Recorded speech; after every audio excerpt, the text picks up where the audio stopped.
പയ്യോള് chicken കഴിച്ചിട്ടുണ്ടോ? പയ്യോള് beef കഴിച്ചിട്ടുണ്ടോ? നല്ല ടേസ്റ്റാണ്. ഞാൻ ആദ്യം തന്നെ കുറച്ച് ചുവന്നുള്ളി, വെളുത്തുള്ളി, ഇഞ്ചി ചൂടുവെള്ളത്തിൽ സോക്ക് ചെയ്ത് ഉണക്കമുളക്, വേപ്പില, പെരുംജീരകം കൂടിയിട്ട് മിക്സിയിലൊന്ന് ഗിർഗിറാക്കി എടുത്തിട്ടുണ്ട്. എന്നിട്ട് നമ്മൾ കുറച്ച് കാശ്മീരി ചില്ലി പൗഡർ, മല്ലിപ്പൊടി, ആവശ്യത്തിന് ഉപ്പ്, കോൺഫ്ലവർ, അരിപ്പൊടി ഇതൊക്കെ കൂട്ടിയിട്ട് ഒന്ന് മിക്സാക്കി വെക്കുക. എന്നിട്ട് നമ്മൾ വേവിച്ച് വെച്ചേക്കണ ബീഫിൻ്റെ വെള്ളമൊക്കെ ഒന്ന് മാറ്റിയിട്ട് ബീഫിലോട്ട് തേച്ച് പിടിപ്പിക്കണം കേട്ടോ. എന്നിട്ട് ബീഫ് മാറ്റിയിട്ട് കുറച്ച് മസാല മാറ്റി വയ്ക്കുക. അതിലോട്ട് കുറച്ച് തേങ്ങയും കൂടി ഇട്ടിട്ട് അത് മാറ്റി വയ്ക്കുക. ഉപ്പ് നോക്കണം കേട്ടോ.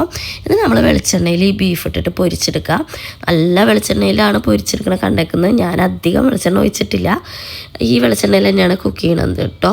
എന്നിട്ട് ബീഫ് ആയിക്കഴിഞ്ഞാൽ ബീഫ് എടുത്ത് മാറ്റിയിട്ട് കുറച്ച് പച്ചമുളകും വേപ്പിലും കൂടിയിട്ട് വറുത്തെടുത്ത് മാറ്റി വയ്ക്കുക. എന്നിട്ട് ഈ തേങ്ങയുടെ മിക്സ് ഈ വെളിച്ചെണ്ണയിലോട്ട് ഇട്ടിട്ട് നല്ലോണം മിക്സ് ആക്കണം കേട്ടോ. നല്ല ഇങ്ങനെ മൊരിഞ്ഞ് വരണം. നല്ല ടേസ്റ്റാണ് കേട്ടോ. ഇത് മസ്റ്റ് ട്രൈ ആണ്. റമദാനിന് വെറൈറ്റി ആയിട്ട് ഉണ്ടാക്കാൻ പറ്റിയതാണ്. വെളിച്ചെണ്ണ ഇച്ചിരി കൂടുതലാണ്, ബട്ട് നമ്മൾ ഇടയ്ക്കൊക്കെ കഴിക്കാം. അടിപൊളിയാണ്. എല്ലാവരും ട്രൈ ചെയ്ത് നോക്കണേ. അപ്പം ശരി.